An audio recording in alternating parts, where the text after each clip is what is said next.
Once you have members invited to your workspace, you can organize these people into groups, and the groups can be assigned to a project, which means that you can quickly assign and change permissions to a project without going through the list one user at a time.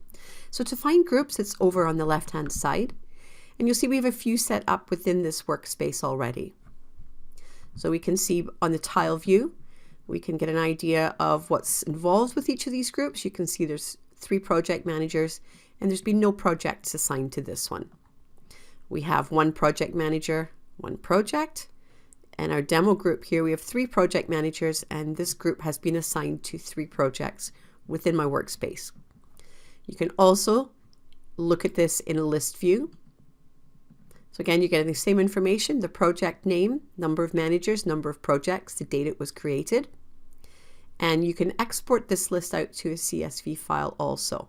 You can also use the search filter for this too. So let's take a look and see how the groups are assigned.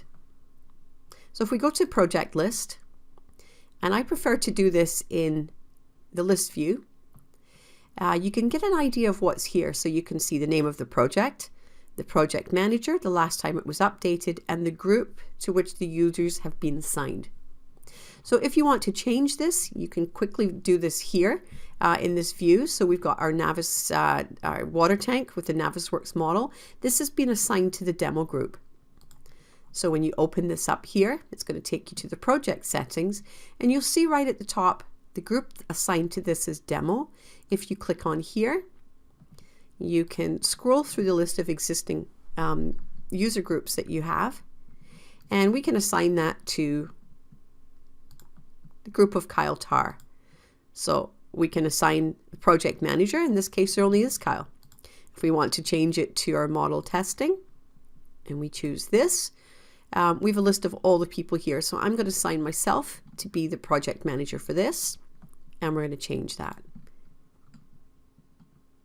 And you'll see this is now showing as the model testing, and the people who've been invited to this project are the ones that are contained within that group. So to create a new group, very straightforward. We just come up to the button on the top right, click the new group,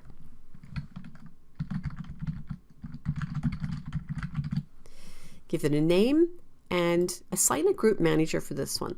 So I'm going to make myself the group manager for this one again, and I'm going to create that group. And you'll see the onboarding webinar here. And there only is myself, so now I can go ahead and invite members to this one. So I'm going to bring Kyle in as a project manager. And maybe we'll bring Jenny in too.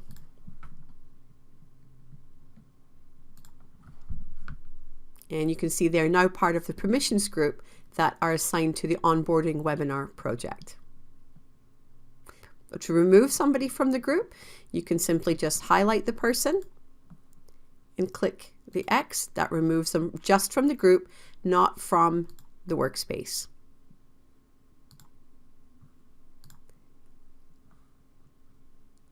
To delete the group, just remove the managers, remove the people from the group, and the group will be gone. So if I delete myself, and we delete Jenny. Oh, I cannot remove myself first. I can remove Jenny first. Remove myself, and you'll see the group has been removed from the list.